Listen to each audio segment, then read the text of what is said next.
क्या नीट 2025 के exam pattern में कोई चेंज देखने को मिलेगा? क्या पेपर बहुत ज्यादा डिफिकल्ट आ जाएगा हाई कट ऑफ को देखते हुए, या सिलेबस में कोई चेंज देखने को मिलेगा? तो बेटा मैं बहुत क्लियर कर देना चाहता हूं, नीट 2025 एग्जाम में आपको ऐसा कोई भी चेंज देखने को नहीं मिलेगा। जैसे क्वेश्चंस आपने 2024 में देखे, जो सिलेबस आपने 2024 में फॉलो किया, वही सिलेबस आपको 2025 में भी फॉलो करना है। कुछ चीजों का बस आपको ध्यान रखना है। पहला कि पेपर एनसीईआरटी से ही आएगा।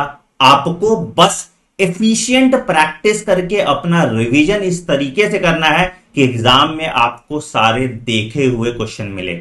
मैं हर साल अपनी क्लास में टॉप 1000 क्वेश्चन कराता हूं और आप देखोगे 90% एक्यूरेसी के साथ मैं नीट एग्जाम का पेपर प्रिडिक्ट करता हूं, और यही प्रिडिक्शन अब आप भी कर पाएंगे मेरे नीट क्वेश्चन बैंक की मदद से।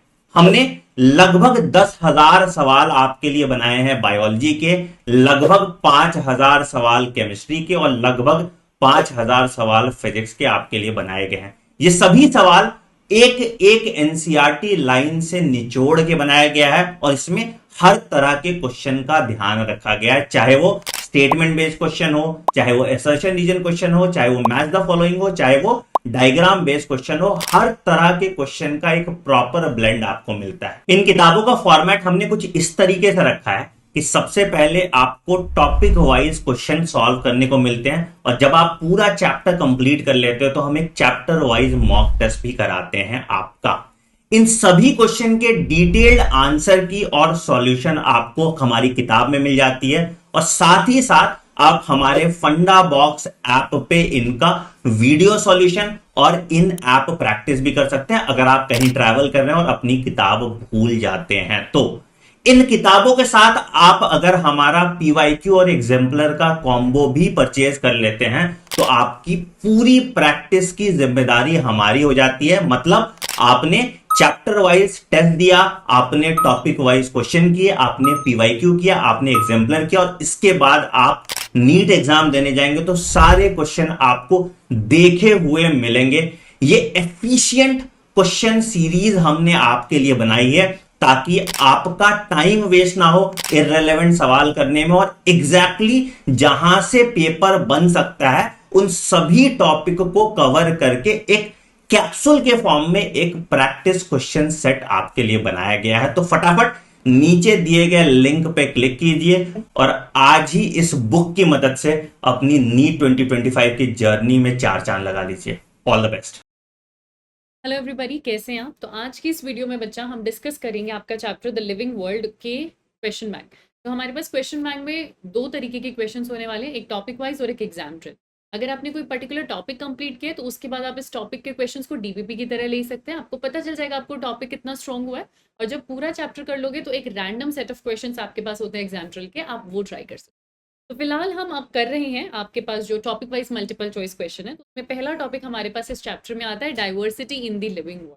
तो हम न्यू एनसीईआरटी के अकॉर्डिंग सॉल्व कर रहे हैं, और ये है हमारे पास question number 1, the process of naming of living organism. तो बहुत सिंपल सा क्वेश्चन है क्योंकि हम 4 फीचर पढ़ते हैं टेक्सोनॉमी के, कैरेक्टराइजेशन है, आइडेंटिफिकेशन है, नॉमेनक्लेचर है, और आपके पास क्लासिफिकेशन होता है। इसमें नेमिंग पूछ रहे हैं। नेमिंग ऑफ कोर्स किसके अंदर आएगी बेटा? नॉमेनक्लेचर में आएगी, यानी कि आंसर क्या हो जाएगा? सी। अगला क्वेश्चन देखो, क्वेश्चन नंबर 2, एक ऑर्गेनिज्म का आइडेंटिफिकेशन करना, क्योंकि 4 पॉइंट होते हैं हमारे पास। आप उसके कैरेक्टर्स बताते हो, आप उसका डिस्क्रिप्शन देते हो, कैरेक्टराइजेशन। वहां से जब आप उसको आइडेंटिफाई कर लेते हो तो वो आइडेंटिफिकेशन में। लेकिन आइडेंटिफिकेशन में हम करेक्ट डिस्क्रिप्शन के बारे में ही बात करते हैं, करेक्ट डिस्क्रिप्शन से उसको आइडेंटिफाई करने की बात करते हैं। ठीक है, अगर टेक्सोनॉमी होती ना तो इसके आंसर में तीनों चीजें चली जाती, क्योंकि उसमें क्लासिफिकेशन भी, उसमें नॉमेनक्लेचर भी, उसमें कैरेक्टराइजेशन भी, उसमें आइडेंटिफिकेशन भी है। कैरेक्टराइजेशन में लिस्टिंग होती है, आइडेंटिफिकेशन में आप उसका करेक्ट डिस्क्रिप्शन कर देते हो। ठीक है, राइट। तो आंसर यहाँ पर क्या हो जाएगा बेटा? एनसीईआरटी की एक लाइन है, उसमें लिखा भी हुआ है कि नॉमेनक्लेचर तब तक पॉसिबल नहीं है जब तक ऑर्गेनिज्म का करेक्ट डिस्क्रिप्शन हो, और उसे ही हम आइडेंटिफिकेशन कहते हैं। तो आंसर होगा ए। अगला क्वेश्चन देखते हैं, क्वेश्चन नंबर 3। एक मिनट थोड़ा सा सेट कर लेते हैं। अगला क्वेश्चन देखो जरा, क्वेश्चन नंबर 3।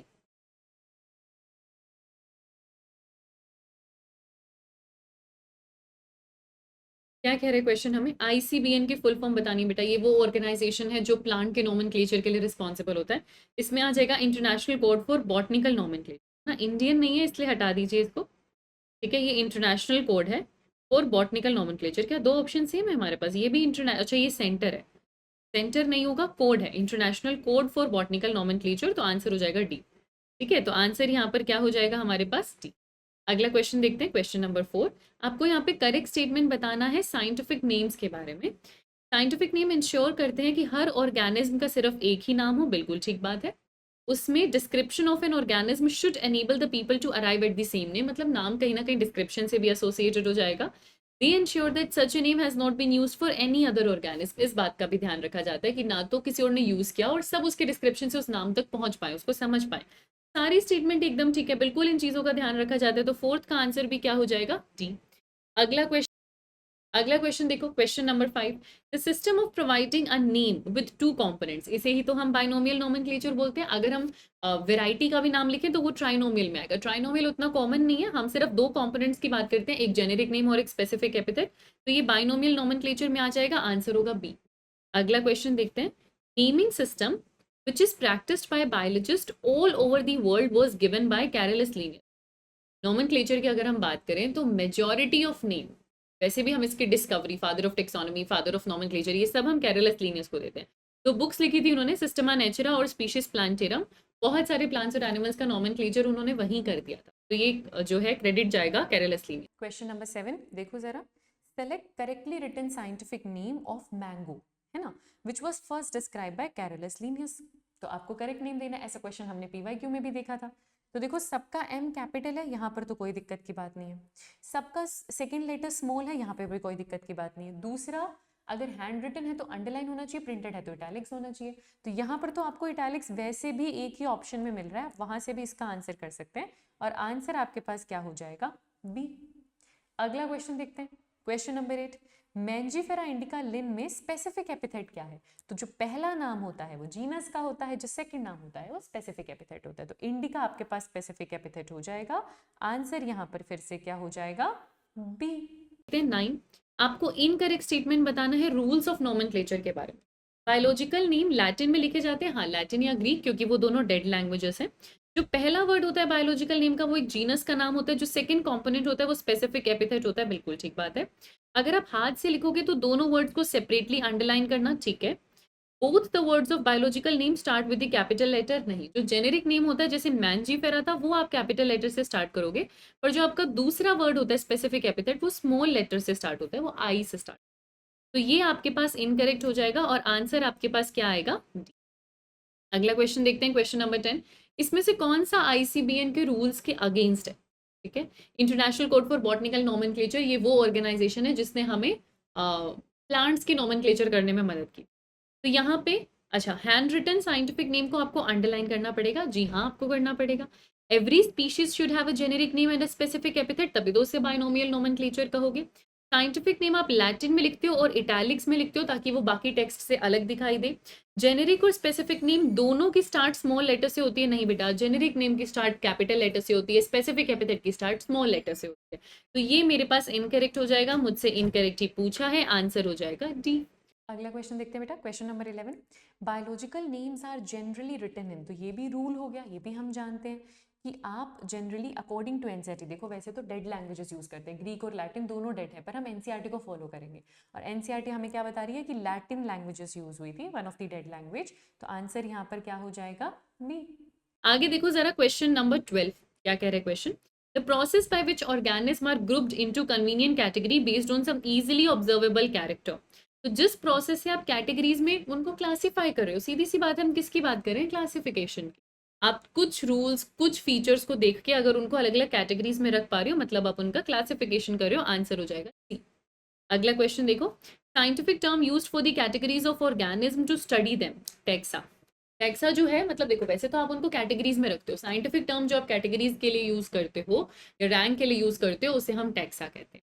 तो जैसे टमेटो है वो अपने आप में एक टैक्सा है, ठीक है। सोलेनम है वो अपने आप में एक टैक्सा है, फेबेसी है वो अपने आप में एक टैक्सा है। तो हर कैटेगरी के लिए जो आप साइंटिफिक नेम यूज करते हो, साइंटिफिक वर्ड के लिए हम उसको क्या बोलते हैं? टैक्सा बोलते हैं। अगला क्वेश्चन देखो, क्वेश्चन नंबर 14। जो प्रोसेस है क्लासिफिकेशन का उसे तो टेक्सोनॉमी कहते हैं, कि पहले आपको उसका करेक्ट डिस्क्रिप्शन देना पड़ेगा, वहां से आप उसे आइडेंटिफाई करेंगे, नोमेनक्लेचर करेंगे, फाइनली आप उसे क्लासिफिकेशन करेंगे। वो जो पूरा प्रोसेस है वो हम किस में देखते हैं, टेक्सोनॉमी। टेक्सोनॉमी की बड़ी बहन कौन होती है, सिस्टमैटिक्स, क्योंकि सिस्टमैटिक्स में हम एवोल्यूशनरी रिलेशनशिप भी देखते हैं। तो फिलहाल के लिए आंसर क्या हो जाएगा, बी। करके इनको बहुत ढंग से देखिएगा। First step in taxonomy, taxonomy को 4 स्टेप्स के अंदर बांटा हुआ है, कैरेक्टराइजेशन, आइडेंटिफिकेशन, क्लासिफिकेशन और नोमेनक्लेचर। ठीक है, तो यहां पर इसके अकॉर्डिंग, तो बेटा कैरेक्टराइजेशन का मतलब क्या है, अंडरस्टैंडिंग कैरेक्टर्स। ठीक है, फिर आइडेंटिफिकेशन जिसमें आप प्रॉपर उसका डिस्क्रिप्शन देते हो कि अच्छा इस, ताकि आप उसको आइडेंटिफाई कर पाओ। फिर क्लासिफिकेशन आता है, फिर नोमेनक्लेचर। तो ये तो 3rd नंबर पे आ जाता है और ये 4th नंबर पे आ जाता है। ठीक है, अब यहाँ कैरेक्टराइजेशन इन्होंने लिखा ही नहीं, आइडेंटिफिकेशन का मतलब ही आप उसका डिस्क्रिप्शन करते हो, है ना। तो फर्स्ट स्टेप यहाँ पर इसके अकॉर्डिंग फिर मैं आइडेंटिफिकेशन ही दूंगी, तो आंसर क्या हो जाएगा, बी। ठीक है, उसी को आप आइडेंटिफिकेशन कहते हो। कैरेक्टर्स देख लिए, फिर उनका पूरा डिस्क्रिप्शन निकालना, आइडेंटिफाई करना, उसके बेसिस पर ही आप आइडेंटिफाई करते हो, राइट। तो आंसर क्या हो जाएगा, बी। और बहुत जगह आप देखेंगे बेटा कि 3 ही स्टेप्स लिखे जाते हैं, कैरेक्टराइजेशन लिखते हैं जिसको आइडेंटिफिकेशन लिख देते हैं, कैरेक्टराइजेशन लिखते ही नहीं, डिस्क्रिप्शन लिखते हैं जिसको आइडेंटिफिकेशन लिख देते हैं, उसके बाद क्लासिफिकेशन, फिर नोमेनक्लेचर। तो क्लासिफिकेशन नोमेनक्लेचर का फिक्स होता है, तो पहला स्टेप आइडेंटिफिकेशन है ताकि क्लासिफिकेशन आसान हो जाए, उसी को ही डिस्क्रिप्शन कह रहे हैं। तो लेकिन वर्ड आइडेंटिफिकेशन यूज करते हैं, तो पहला स्टेप आइडेंटिफिकेशन ही याद रखना, इसको लेकर और कंफ्यूजन अपने दिमाग में मत रखना। आंसर हो जाएगा बी। ठीक है, वैसे अगर आप रीड करेंगे, फंडा बॉक्स भी आप रीड करेंगे, पहले कैरेक्टराइजेशन होता है, फिर आइडेंटिफिकेशन होता है, और आइडेंटिफिकेशन की डेफिनेशन आप देखेंगे उसको डिस्क्रिप्शन बोलते हैं, पर जो वर्ड यूज होता है वो आइडेंटिफिकेशन है। ठीक है, तो आंसर हो जाएगा बी। अगला क्वेश्चन देखते हैं, question number 16। Founder of binomial nomenclature, पूरा क्रेडिट लीनियस के पास है। बाइनोमियल नोमेनक्लेचर का पूरा कॉन्सेप्ट का जो क्रेडिट है वो लीनियस के पास है। 16th का आंसर हो जाएगा ए। अगला क्वेश्चन देखते हैं, question number 17। Which of the following holds true for scientific nomenclature. ठीक है, कौन सा स्टेटमेंट इनमें से ट्रू है वो हम देखते हैं। Naming of living organism in English language, नहीं, हम लैटिन लैंग्वेज की बात करते हैं। Naming of a particular organism by the same name all over the world, इसीलिए साइंटिफिक नोमेनक्लेचर किया जाता है ताकि कहीं पर भी नाम ले तो समझ पाए लोग, कंफ्यूजन ना हो। The name is universal all over the world. Naming of living organism in such a manner that it may cause less confusion. ठीक है, हम इस तरीके से नेम करने की कोशिश कर रहे हैं कि कंफ्यूजन थोड़ी कम हो सके, पर कंफ्यूजन से ज्यादा मेन बात यूनिवर्सैलिटी की होती है बेटा। कंफ्यूजन की क्या बात है, ऐसा तो नहीं है ना कि ये नाम अच्छा मुझे कंफ्यूजिंग लग रहा है, नहीं, पर मुझे ये चाहिए कि मैं यहां बोलूं, बाहर बोलूं, कहीं भी बोलूं, पहचाना जा सके वो एक common name. Naming of living organism in such a manner that it becomes easy to pronounce, confusion कम करने के लिए या प्रोनाउंसिएशन इजी करने के लिए नाम नहीं दिया जाता, इसलिए दिया जाता है कि एक ही चीज के बहुत सारे नाम ना हो जाए, एक एनिमल या एक प्लांट के बहुत सारे नाम ना हो जाए, वो सेम नेम से हर जगह जाना जाए, ये मेन कॉन्सेप्ट होता है। तो 17th का आंसर मेरे पास हो जाएगा बी। अगला क्वेश्चन देखो, question number 18। Most names in biological nomenclature of living organism are taken in which language. अभी आपको बताया बेटा मैंने लैटिन, वैसे लैटिन और ग्रीक मिलेगा आपको बहुत से बुक्स में, पर एनसीईआरटी ने लैटिन बोला है तो आप लैटिन पर ही फोकस कीजिएगा, आंसर होगा बी। अगला क्वेश्चन देखते हैं, क्वेश्चन नंबर 19। असर्शन रीजन आपके पास आ रहा है। असर्शन कह रहा है बाइनोमियल नोमेनक्लेचर में दोनों वर्ड्स को सेपरेटली अंडरलाइन करना पड़ता है, ये एक रूल है। अगर आप टाइप कर रहे हो ना तो आप उसे इटैलिक्स में टाइप करोगे, अगर आप लिखते हो तो बताने के लिए कि अच्छा ये कुछ खास चीज है, आप दोनों को अलग अलग अंडरलाइन करते हो। जेनेरिक नेम और स्पेसिफिक एपिथेट को अलग अलग अंडरलाइन करते हो।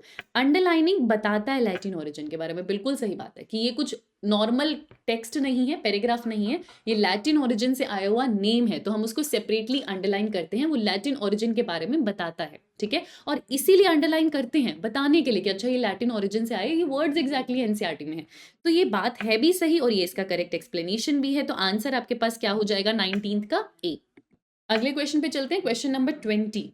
Which of the following is against the rule of ICBN, International Code for Botanical Nomenclature? ये एक ऐसी ऑर्गेनाइजेशन है जिसने प्लांट्स के नोमेनक्लेचर करने में हम लोगों की मदद करी। ठीक है, कौन सा इस रूल के अगेंस्ट है मुझे ये बताना है, तो देख लेते हैं। हैंड रिटन साइंटिफिक नेम होने चाहिए और ये अंडरलाइन होने चाहिए, ये बात तो बिल्कुल ठीक है, ये रूल तो बिल्कुल ठीक है। Every species should have a generic name and not a specific epithet, ये हो ही नहीं सकता क्योंकि बाइनोमियल नोमेनक्लेचर के 2 हिस्से होंगे तभी वो बाइनोमियल है। Scientific name are in Latin and should be italicised, ये बात बिल्कुल ठीक है, या तो इटैलिसाइज करो या सेपरेटली अंडरलाइन करो।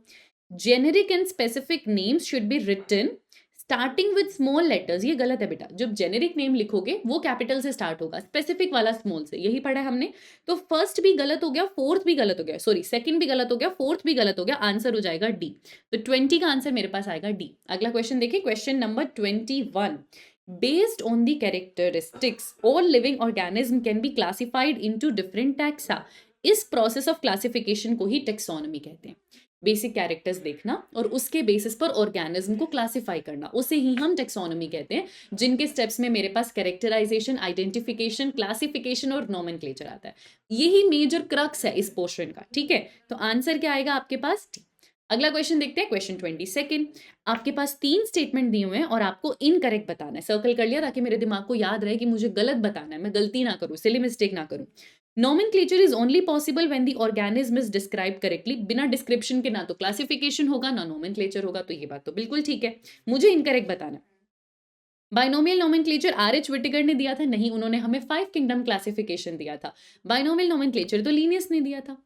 हर बाइनोमियल नोमेनक्लेचर में नेम के 2 कंपोनेंट होते हैं, बिल्कुल 2 कंपोनेंट होते हैं। तो गलत क्या हो गया बेटा? सेकंड वाला गलत हो गया, ओनली सेकंड गलत है, तो सी में लिखा हुआ है, आंसर क्या हो जाएगा? सी। तो 22 का आंसर मेरे पास हो जाएगा सी। अगला क्वेश्चन देखिए, क्वेश्चन नंबर 23। चलिए, 3 डिफरेंट जेनेरा है, एक सोलेनम है, एक पेट्यूनिया है, एक दतूरा है, लेकिन सारे के सारे एक ही फैमिली में आते हैं, सोलेनेसी। अब ये हायरार्की के अंदर आ गया, ये टेक्सोनोमिकल हायरार्की के अंदर आ गया, तो आंसर क्या हो जाएगा? सी। ये तीनों सेम फैमिली के अंदर आते हैं। अगला क्वेश्चन देखो, क्वेश्चन 24। असर्शन रीजन दे रखे हैं हमें कि एनिमल्स, मैमल्स, डॉग्स ये सब टैक्सा है लेकिन एट डिफरेंट लेवल्स। एनसीईआरटी क्या बोलती है कि साइंटिफिक टर्म्स जो आप यूज करते हो किसी कैटेगरी के लिए ना, वो टैक्सा होती है। तो हाँ, एनिमल, मैमल, डॉग ये सब टैक्सा है और सब अलग अलग लेवल पर है, क्योंकि एनिमल किंगडम है, मैमल फाइलम है, डॉग आपको पता है वैसे तो जीनस के अंदर आ गया, पर ये भी कॉमन नेम है, बायोलॉजिकल नेम नहीं है या बाइनोमियल नेम नहीं है, साइंटिफिक नेम नहीं है, पर हाँ ये सब अलग अलग टैक्सा है। Different taxa can never occupy the same hierarchy. ये स्टेटमेंट भी बिल्कुल ठीक है। अगर मैं अलग अलग टैक्सा लूँ, मैं एक एनिमल लूँ, एक मैमल लूँ, एक डॉग लूँ, ये सेम हायरार्की में नहीं आ सकते। एनिमल किंगडम का होगा, वो फाइलम का है, वो जीनस का है, वो सेम टैक्सा में नहीं आ सकते, सेम हायरार्की में नहीं आ सकते। सेम हायरार्कियल कैटेगरी लिखना चाहिए वैसे टेक्निकली, पर नहीं आ सकते, सही बात है। तो दोनों स्टेटमेंट एकदम ठीक है, पर वो एक दूसरे को एक्सप्लेन नहीं करते। दो अलग अलग स्टेटमेंट है, एक टैक्सा डिफरेंट लेवल्स बता रहा है और एक आपको अलग अलग टैक्सा है तो सेम लेवल पर नहीं हो सकते, इसलिए। तो आंसर अपना क्या हो जाएगा? बी हो जाएगा। ठीक है जी। Select the correctly written botanical या जूलॉजिकल नेम। सबसे पहले मेरे पास लिखा हुआ है होमोसेपियंस। होमोसेपियंस में गड़बड़ है, क्या गड़बड़ है? पहला जेनेरिक वर्ड का, जो जेनेरिक नेम का पहला लेटर है वो कैपिटल होता है, लेकिन स्पेसिफिक एपिथेट का तो कैपिटल नहीं होता, ये तो गलत है। पेंथीरा टिग्रिस मुझे ठीक लग रहा है, इसमें मुझे कोई गलती नहीं लग रही। पाइसम सेटाइवम में ये सेटाइवम को इटैलिसाइज करना भूल गए हैं, ये तो गलत है, दोनों को इटैलिसाइज करना चाहिए था। और मैंजीफेरा इंडिका में इन्होंने आई को फिर से कैपिटल लिख दिया, कैपिटल इनको नहीं लिखना चाहिए था। तो इनमें से करेक्ट मेरे पास हो जाएगा बी। तो 25 का आंसर मेरे पास आएगा बी। अगला क्वेश्चन देखिए, 26 देखिए। चलिए, आपको करेक्ट ऑप्शन बताना है बायोलॉजिकल नेम के लिए। ये बाइनोमियल होते हैं, 2 हिस्से होते हैं इनके, ये यूनिवर्सल होते हैं और ये डिस्क्रिप्टिव है, मतलब नाम से ही आपको उस पर्टिकुलर इंसान, एनिमल या प्लांट के बारे में पता चलने लग जाएगा, क्योंकि तभी तो पहले डिस्क्रिप्शन किया था। सारी स्टेटमेंट ठीक है बेटा, आंसर डी होगा। 26 का आंसर मेरे पास डी होगा। अगला क्वेश्चन देखो, question 27। The scientific name of banyan is written as Ficus bengalensis. ठीक है, साइंटिफिक नेम आपको बता दिया। लिन मतलब लीनियस ने दिया था, इटैलिक्स कर रखा है, तो आपको पता है साइंटिफिक नेम की बात हो रही है। कौन सा इसके लिए करेक्ट है? तो पहले ऑप्शन में कह रहे हैं ये जो लिन है ये लैटिन लैंग्वेज है। नहीं, लिन तो एब्रीविएटेड नाम है कैरोलस लीनियस का, वो साइंटिफिक साइंटिस्ट का नेम होता है जिसने ये नोमेनक्लेचर दिया होता है। Name should be written reverse, bengalensis preceding Ficus. Bengalensis क्या है बेटा, या बेंगालेंसिस क्या है बेटा? आपके स्पीशीज का नाम। क्या स्पीशीज का नाम पहले आता है? नहीं, ये भी गलत हो जाएगा। लेटर लिन का मतलब टेक्सोनोमिस्ट का नाम है, लीनियस का नाम है, ये स्टेटमेंट बिल्कुल ठीक है। बेंगालेंसिस जेनेरिक नेम है? नहीं, जेनेरिक नेम क्या है हमारा? फाइकस, तो ये भी गलत हो जाएगा। सारे ऑप्शंस हमको रीड करने होते हैं बच्चा। आंसर हमारे पास क्या हो जाएगा? सी 27 का। अगला क्वेश्चन देख लो, between which of the following taxa there is greater difficulty in determining relationship. जितना आप किंगडम से स्पीशीज की तरफ आते हो तो वहां पर जो 2 ऑर्गेनिज्म है या जो 2 मेंबर है वो सेम स्पीशीज के, उनमें रिलेशनशिप थोड़ा सा ज्यादा है, और 2 मेंबर जो अलग अलग किंगडम्स में या सेम किंगडम में बिलोंग करें उनमें रिलेशनशिप कम है। क्योंकि हम जानते हैं, हम इस बात को पढ़ते हैं कि अगर आप किंगडम से स्पीशीज की तरफ जाते हो तो कॉमन कैरेक्टर्स या सिमिलैरिटीज इंक्रीज होती है। मैं थोड़ा सा इसको इधर कर देती हूँ, सिमिलैरिटीज इंक्रीज होती हैं, तो रिलेशनशिप डिटरमाइन करना आसान हो जाएगा। हमें दिख रहा है कि सेम कैरेक्टर है, तो कहां पर मुझे मुश्किल होगी रिलेशनशिप डिटरमाइन करने में? मैं जितना ऊपर होंगी, जितना हायर टेक्सोनोमिकल हायरार्की में होंगी, ऊपर वाली कैटेगरीज में होंगी। अगर मैं नीचे हूं तो मेरे लिए रिलेशनशिप डिटरमाइन करना आसान है, क्योंकि दिख रहा होगा सेम सेम कैरेक्टर। मतलब समझो बेटा, डिफिकल्टी मुझे कब आएगी, यहाँ पे कीवर्ड क्या है कि डिफिकल्टी, और डिफिकल्टी मुझे कब आएगी, जब मैं हायर कैटेगरीज में घूम रही होंगी, क्योंकि वहां सिमिलैरिटी नहीं मिल रही होगी। समझ में आई मेरी बात? अब आप ऑप्शन को देखो, देखिए ऑप्शन को। पहला ऑप्शन क्या है, मैंजीफेरा इंडिका का मैंजीफेरा ले लिया, ट्राइटिकम एस्टिवम का ट्राइटिकम ले लिया, दोनों आपके एनसीईआरटी में, और ये दोनों किसके नाम है, जीनस के। ठीक है जी। दूसरा ऑप्शन देखो, डाइकोट मोनोकोट, ये आपके पास क्या होती है, क्लास। अगला देखो, सैपिंडेल्स पोएल्स, ये आपके पास क्या होता है, ऑर्डर। ठीक है, एल्स वाले ऑर्डर है। कॉन्वोल्वुलेसी सोलिनेसी, ये आपके पास क्या है, फैमिली। अब आपको सारी चीजें पता चल गई। और हायरार्की आपके पास क्या होती है बेटा, इसको मैं थोड़ा सा यहाँ ले आती हूँ। हायरार्की आपके पास क्या होती है, कि मैं दोबारा इसको बना दूं यहाँ पे आप लोगों के लिए, ताकि आप ये सारी चीजें देख पाए। Kingdom, division, class, order, family, genus, और फिर फाइनली स्पीशीज। तो अगर मुझको ऊपर जाना है यहाँ पे, तो सबसे ऊपर मेरे पास क्या आ रहा है, जीनस तो नीचे है, ये रहा, फैमिली भी नीचे है, ऑर्डर भी नीचे है, क्लास। इन सब के कंपैरिजन में, सॉरी आपको दिख नहीं रहा होगा बेटा, तो यहाँ पर आप देख लो, जीनस ये रहा, फैमिली ये रही, ऑर्डर ये रहा, सब नीचे में। इनके कंपैरिजन में ऊपर कौन आ रही है, क्लास। और मैंने कहा था जितना ऊपर उतना डिफिकल्ट। तो डिफिकल्टी किस में होगी डिटरमाइन करने के लिए रिलेशनशिप, बी। आंसर क्या हो जाएगा, बी। अच्छा क्वेश्चन था, बढ़िया क्वेश्चन था, थोड़ा दिमाग लगाने वाला था, स्टार क्वेश्चन की तरह मार्क कर सकते हो। ठीक है, चलो अगले क्वेश्चन पे चलें। The basic process of taxonomy. तो टेक्सोनमी में आप आइडेंटिफिकेशन करेंगे, नॉमेनक्लेचर करेंगे, कैरेक्टराइजेशन करेंगे, क्लासिफिकेशन करेंगे, सब करेंगे। कैरेक्टराइजेशन, आइडेंटिफिकेशन, क्लासिफिकेशन, नॉमेनक्लेचर, ये चारों चीजें आप करते हैं। तो आंसर क्या हो जाएगा, सी, क्योंकि ये सब आप कर रहे हैं। तो 29 का आंसर हो जाएगा सी। अगला क्वेश्चन देखिए 30। कौन सी बुक्स लिखी थी लीनियस ने, दो बुक्स लिखी थी बेटा, एक सिस्टमा नेचुरा, एक स्पीशीज प्लांटेरम। स्पीशीज प्लांटेरम में उन्होंने प्लांट्स का नोमेनक्लेचर किया था, सिस्टमा नेचुरा में उन्होंने एनिमल्स का नोमेनक्लेचर किया था। एक यहाँ पर लिखी हुई है, तो आंसर हो जाएगा ए। 30 का आंसर मेरे पास होगा ए। अगला क्वेश्चन देखते हैं 31। प्लांट्स को लैटिन नेम दिया गया, ऐसा क्यों, क्योंकि ये एक डेड लैंग्वेज है, और जब कोई डेड लैंग्वेज होती है ना, उसमें जल्दी जल्दी चेंज नहीं आता। अब आप मिलेनियल से जेनजी पर आए हैं, पूरा का पूरा स्लैंग चेंज हो गया। अगर ऐसी किसी भाषा में टेक्सोनॉमिकल नोमेनक्लेचर कर दिया जाता, तो जो नाम रोज का कुछ सालों पहले कुछ और था, आज कुछ और होता, बहुत कंफ्यूजन क्रिएट होती। तो ऐसी लैंग्वेज चूज की गई जिसमें चेंज आ ही नहीं सकता, क्योंकि वो लैंग्वेज अब मर चुकी है, इट्स अ डेड लैंग्वेज, इसीलिए लैटिन चूज की गई थी। तो आंसर विल बी सी। 31 का आंसर होगा सी। अगला क्वेश्चन देखो, क्वेश्चन नंबर 32। मैंजीफेरा इंडिका में मैंजीफेरा क्या बता रहा है, जीनस का नाम बेटा। जब भी आप बाइनोमियल नोमेनक्लेचर देखते हो, जो पहला वर्ड होता है वो जेनेरिक नेम बताता है, जो सेकंड वर्ड होता है वो स्पीशीज का नाम होता है ना। तो पहला तो जीनस का नाम है, तो आंसर क्या हो जाएगा, ए। अगला क्वेश्चन देखिए 33। बाइनोमियल नोमेनक्लेचर में ऑथर का नाम किसके बाद आता है, स्पीशीज के बाद। आफ्टर लिखा है उन्होंने, किसके बाद आता है बेटा, स्पीशीज के बाद। पहला वर्ड होता है जो भी बाइनोमियल नोमेनक्लेचर में, वो जीनस का होता है। जो दूसरा वर्ड होता है वो स्पीशीज का होता है। अगर आप चाहते हैं ऑथर का नाम लिखना, तो इसके बाद आप ऑथर का नाम लिखेंगे, वो भी एब्रीविएटेड लिखेंगे, पूरा कभी भी नहीं लिखेंगे, और रोमन में लिखेंगे, लैटिन में नहीं लिखेंगे। वो लैटिन में नहीं लिखा जाएगा, वो इटैलिसाइज्ड भी नहीं किया जाएगा। ठीक है, तो आंसर मेरे पास क्या आ जाएगा कि स्पीशीज के बाद ऑथर का नाम लिखते हैं। 33 का आंसर मेरे पास हो जाएगा सी। अगला क्वेश्चन देखते हैं 34। चलिए मैच करना है हमें। सबसे पहले आ रहा है जॉन रे। चलो डायरेक्टली एनसीईआरटी में आपने नहीं पढ़ा, आपने लीनियस तो पढ़ा, लीनियस को मैच कर लो। इन्होंने हमें बाइनोमियल नोमेनक्लेचर बताया था। ठीक है, अच्छा एरिस्टोटल फादर ऑफ जोलॉजी आपको बता चुकी हूँ, इतना तो याद रखना पड़ेगा बेटा। बॉटनी के फादर थियोफ्रेस्टस, जोलॉजी के फादर एरिस्टोटल, मैंने आपको पहले भी बताया। अब जॉन रे, वैसे स्पीशीज जो वर्ड होता है ना, स्पीशीज को देने वाले जॉन रे थे, याद रह जाए तो बढ़िया। अब डायरेक्टली एनसीईआरटी में ये है नहीं।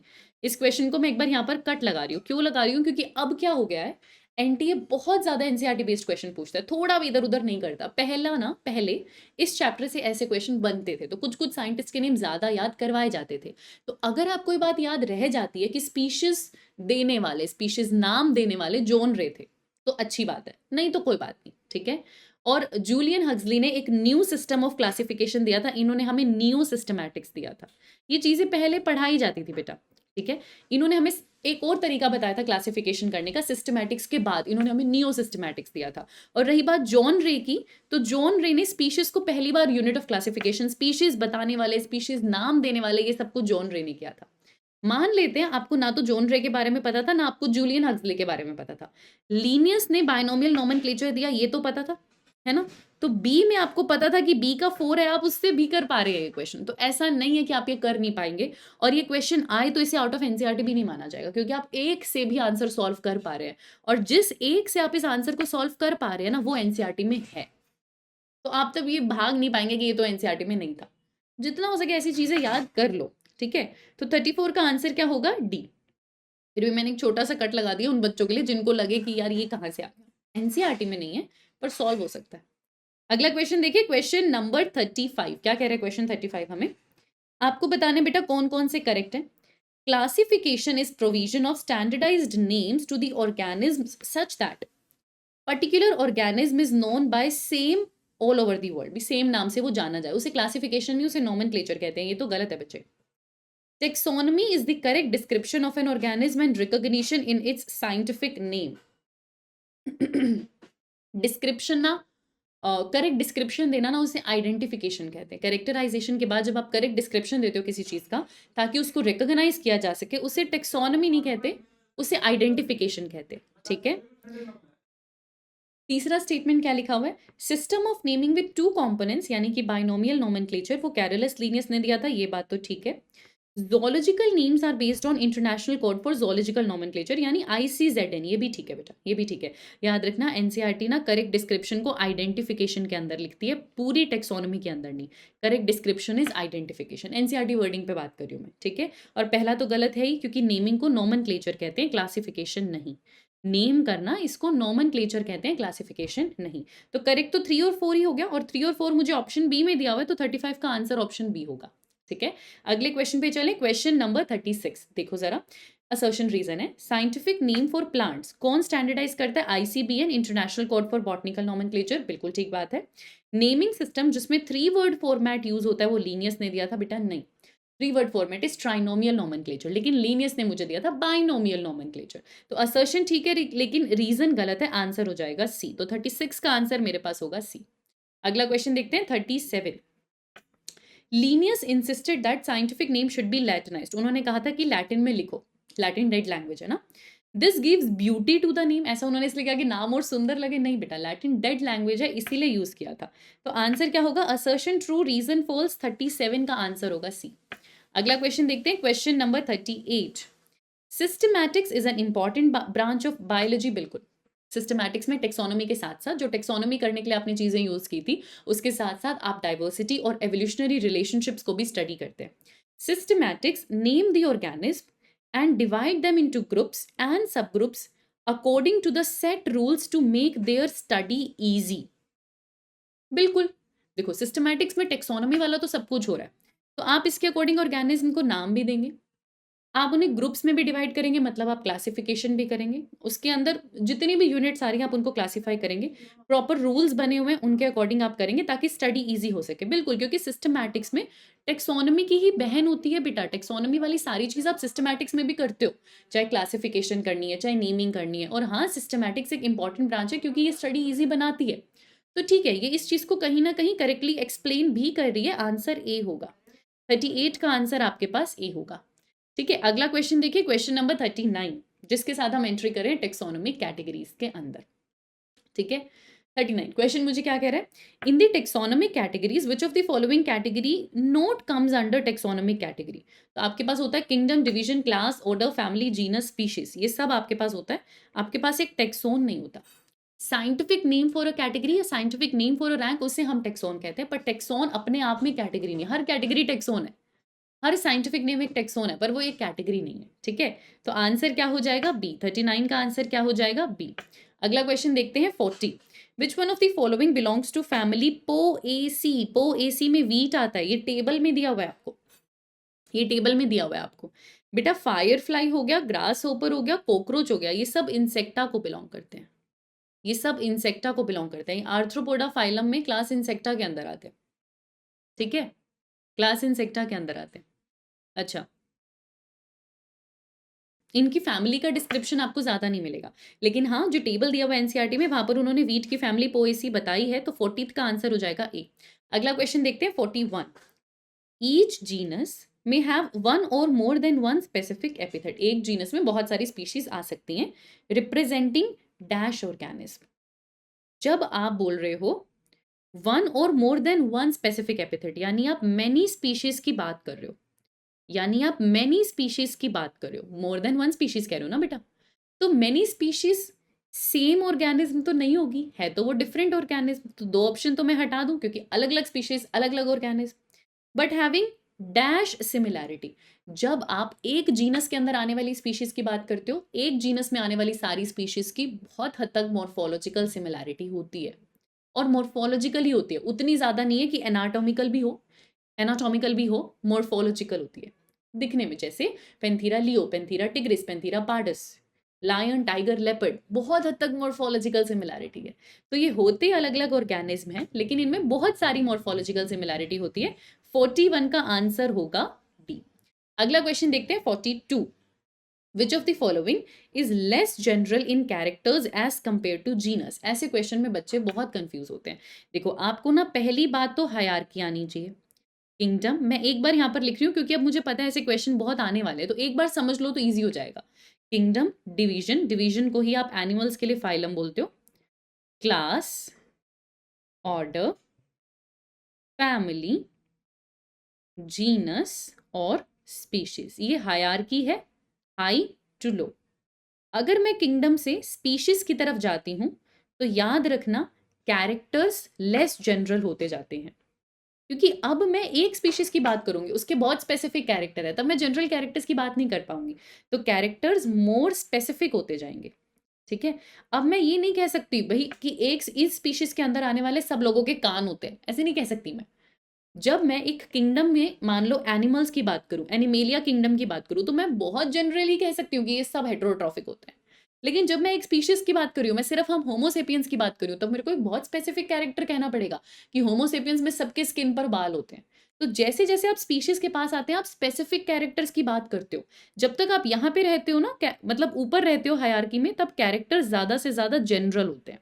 जनरल कैरेक्टर की बात करोगे, अच्छा एनिमल है तो सारों को मूव करना आता होगा, अच्छा मल्टी सेलुलर होंगे, हेट्रोट्रॉफिक होंगे, मैं बहुत होलोजोइक होंगे, मैं बेसिक बेसिक चीज़ों की बात कर लूंगी, ऐसा कुछ बात कर पाऊंगी। तो जब आप हाई रहते हो ना हायरार्की में, ऊपर की तरफ रहते हो, तो आप जनरल बात करते हो।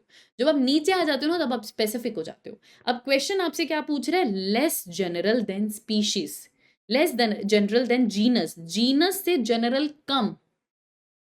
इस डायरेक्शन में जाओगे तो मोर जनरल होते जाओगे, ऊपर जाते हो तो जनरलिटी बढ़ती है, नीचे आते हो तो जनरल कम होता रहता है, स्पेसिफिक बढ़ता रहता है, तो लेस जनरल होता रहता है।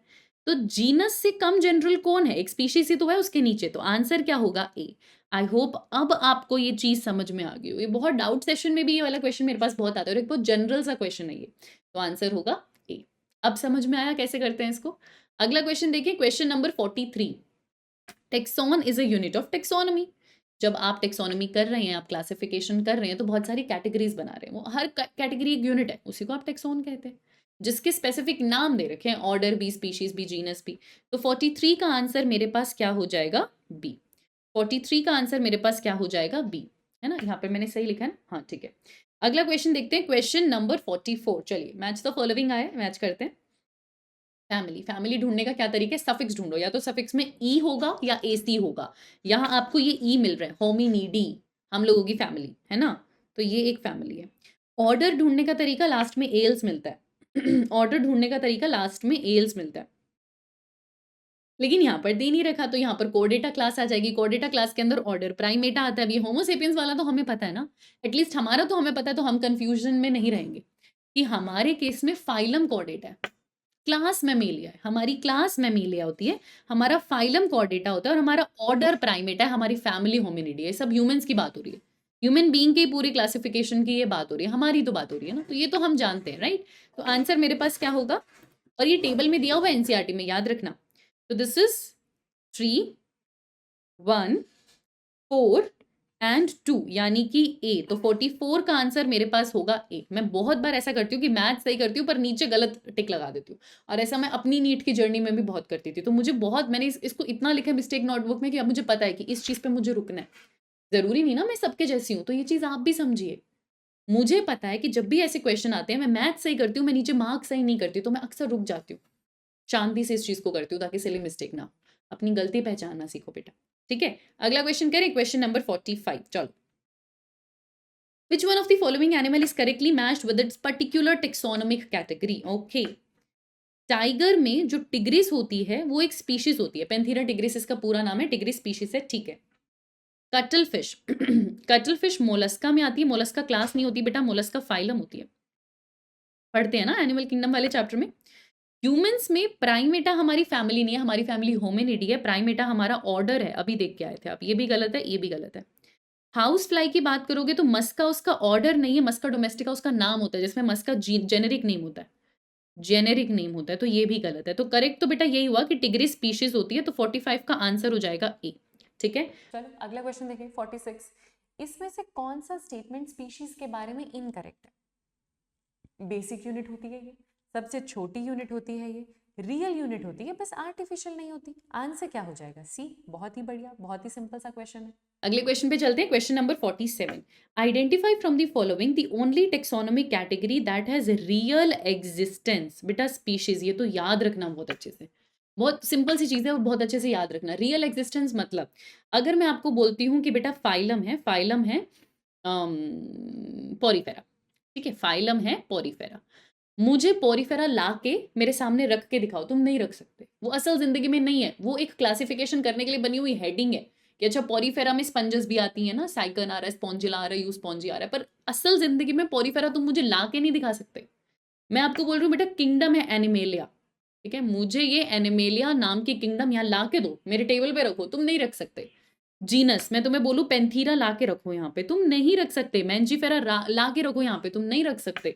लेकिन मैं अगर तुम्हें बोलूं स्पीशीज इंडिका लाओ यहाँ पे, मैंजीफेरा इंडिका, इंडिका लाओ, तुम मैंगो का पत्ता लाके मेरे सामने रख सकते हो। मैं तुमको बोलूं पेंथीरा लियो का लियो लाके, तुम लायन लाके रख सकते हो। वो बात है कि तुम टेक्निकली नहीं लाके रख सकते, बट वो सच में एक जीता जागता ऑर्गेनिज्म है जो एग्जिस्ट करता है। हम सेपियंस होमो सेपियंस, होमो नहीं ला सकते, हम सेपियंस एग्जिस्ट करते हैं, हमारी स्पीशीज एग्जिस्ट करती है। स्पीशीज हम एक्चुअल ऑर्गेनिज्म के बारे में बात कर रहे होते हैं।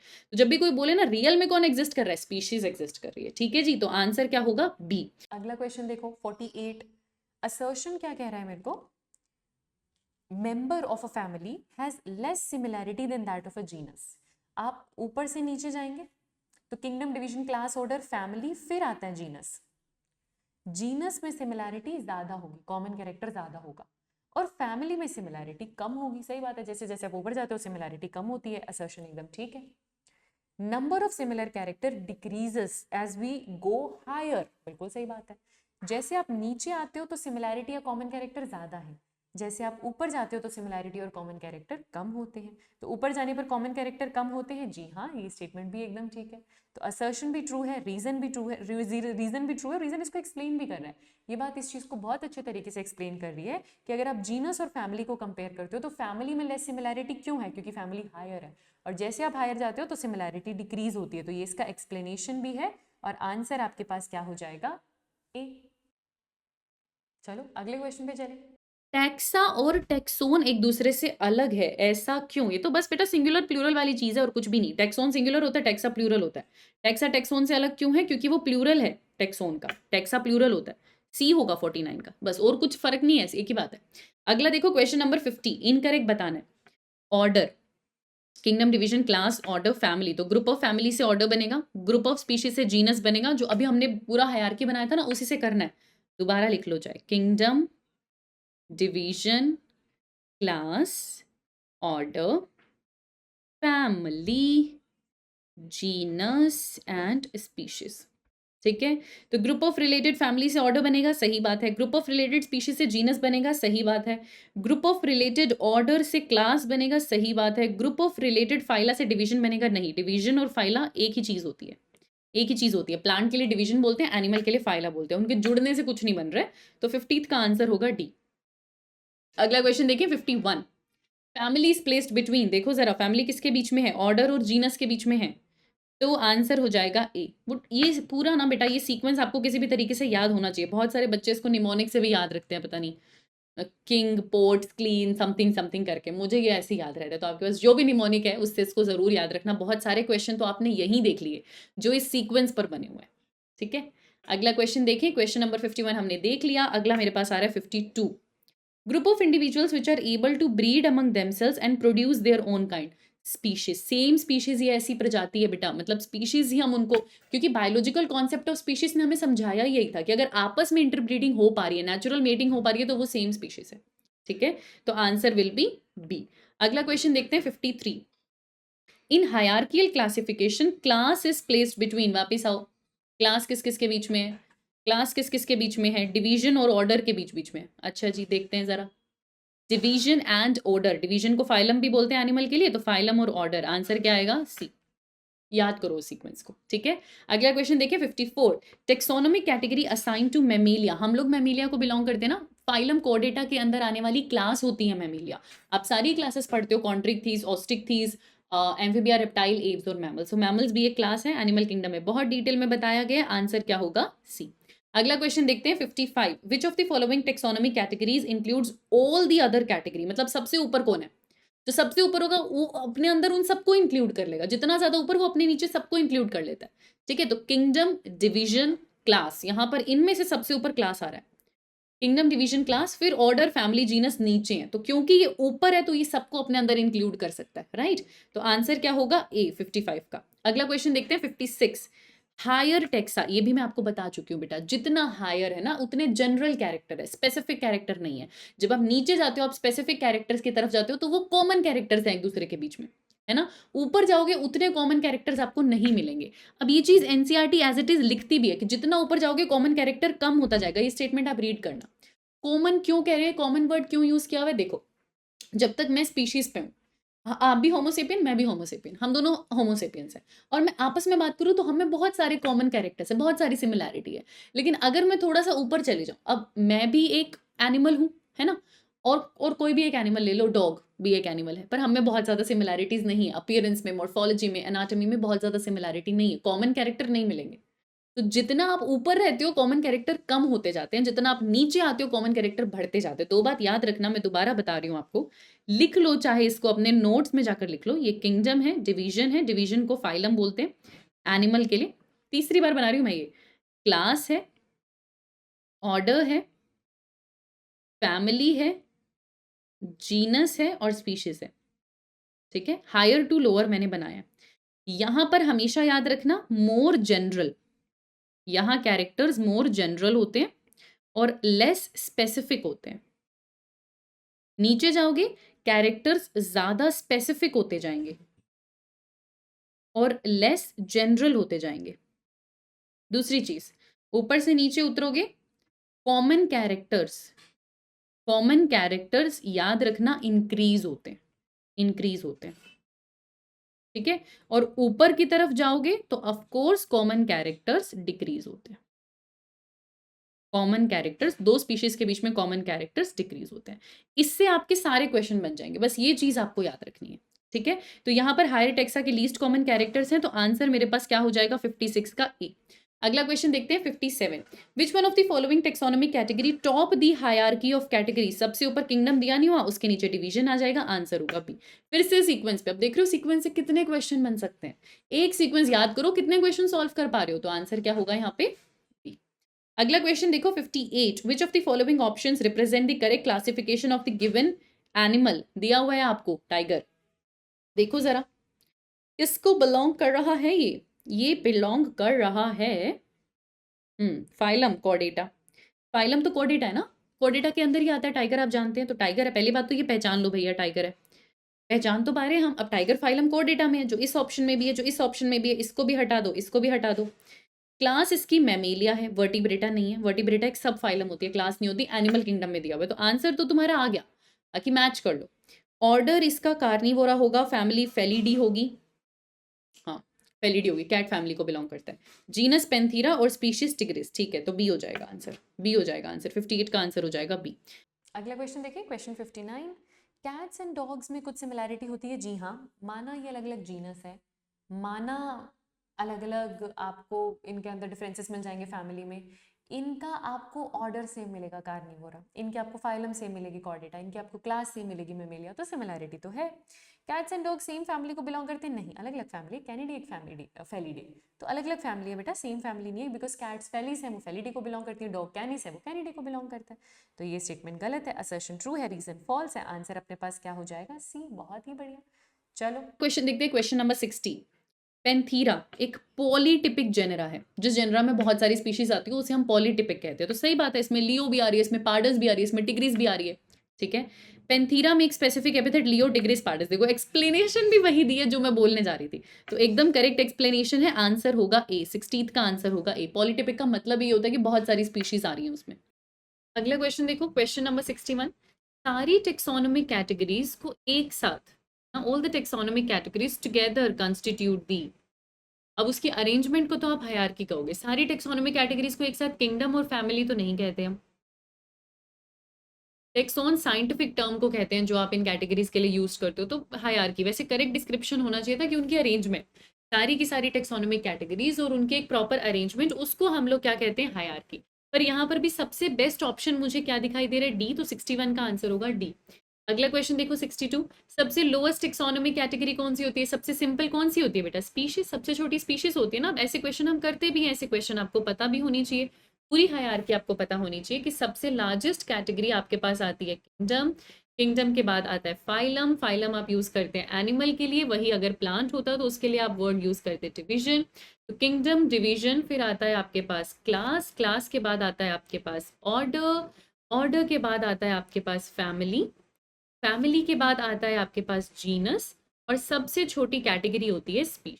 तो आंसर यहाँ पर क्या हो जाएगा, बी। अगला क्वेश्चन देखते हैं, question number 63। The basic requirements for placing an organism in various categories is the knowledge of. मुझे क्यों ऐसा करना पड़ा, क्या बेसिक मेरी रिक्वायरमेंट थी कि ऑर्गेनिज्म को अलग अलग कैटेगरीज में रखना है। अच्छा ये नहीं, अगर मैं ऑर्गेनिज्म को अलग अलग कैटेगरीज में रखना चाहती हूँ तो उसके लिए मुझे किस चीज़ की नॉलेज होनी चाहिए, मुझे उस इंडिविजुअल के कैरेक्टर का पता होना चाहिए, मुझे उस ग्रुप ऑफ ऑर्गेनिज्म के कैरेक्टर का पता होना चाहिए जिसके अंदर मैं उसे क्लासीफाई करना चाह रही हूँ कि वो उससे मैच भी हो रहा है या नहीं। अच्छा, इसके ग्रीन कलर के लीव्स होते हैं, ऐसा पेड़ होता है, ऐसा दिखता है, तो मैं इसको चलो एंजियोस्पर्म में डाल दूँ।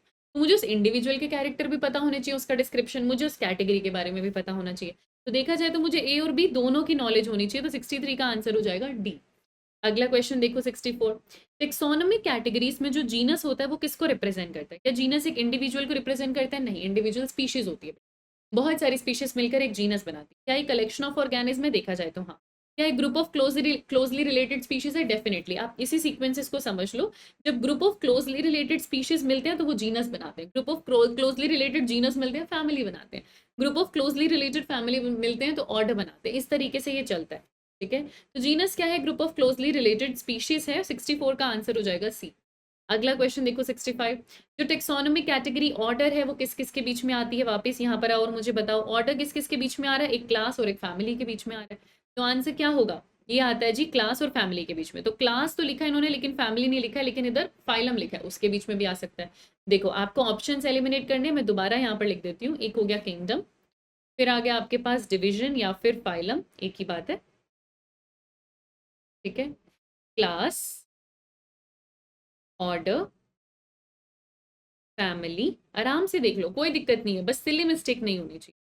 जीनस, स्पीशीज, हमेशा आदत ऐसी बनाओ कि टाइम लग जाए, सिली मिस्टेक ना हो। हाँ, टाइम भी हमें रिड्यूस करना है बट फिर भी। तो अब यहाँ पर जीनस और स्पीशीज के बीच में तो ऑर्डर नहीं आ रहा, फैमिली और क्लास के बीच में ऑर्डर आ रहा है, तो क्लास और फैमिली मुझे यहाँ पर मिल जाएगी। ये मेरा आंसर है, आंसर हो जाएगा सी। क्लास और फाइलम के बीच में भी नहीं आ रहा और जीनस और फैमिली के बीच में भी नहीं आ रहा। आंसर क्या हो जाएगा, एनीवे 65 का आंसर हो जाएगा सी। और इसके साथ आप खत्म कर लेते हैं topic wise. Exam drill start करते हैं। तो इसके अंदर अब आपको एकदम रैंडम सेट ऑफ क्वेश्चंस मिलने वाले हैं पूरे चैप्टर से। और अब शुरू करते हैं क्वेश्चन नंबर 1 से। जो फाइलम टेक्सोन है, मतलब अब ये जो फाइलम जिसे हम डिवीजन भी कहते हैं, है ना, तो एनिमल क्लासिफिकेशन में वो प्लांट में किसके इक्विवेलेंट होता है, डिवीजन के। ये तो मैं जस्ट अभी आपको 2 बार ड्रॉ करके दिखा चुकी हूँ। एनिमल में वही लेवल पे फाइलम आता है और उसी लेवल को प्लांट के लिए डिवीजन कहा जाता है। तो 1 का आंसर हो जाएगा बी। अगला क्वेश्चन देखो, the kingdom that comprise all plant from various division. तो सारे प्लांट्स कौन से किंगडम में आते हैं, किंगडम प्लांट ही। सारे एनिमल्स किस में आते हैं, मैंने में लिया। यहाँ पर आंसर क्या हो जाएगा, ए। अगला क्वेश्चन देखो 3। In a taxonomic hierarchy on moving from species to kingdom the number of common character. तो अगर आपके पास सबसे हाईएस्ट होता है किंगडम और आपके पास सबसे छोटा होता है स्पीशीज, जो सबसे छोटा है ना उनमें बहुत सिमिलैरिटी होगी। ये कह रहे हैं अगर आप स्पीशीज से किंगडम की तरफ मूव करोगे तो बेटा कॉमन कैरेक्टर सीसी यानी कॉमन कैरेक्टर हमेशा डिक्रीज होते हैं, एनसीईआरटी की लाइन है। एक किंगडम मान लो अगर मैं एनिमल ले लूं तो एक कहीं कोई पोरीफेरा, एक कहीं कोई फिश है, कितना डिसिमिलैरिटी है। तो कॉमन कैरेक्टर बच्चे हमेशा डिक्रीज होते हैं जब आप हायर कैटेगरीज की तरफ जाते हो, तो आंसर क्या हो जाएगा? सी।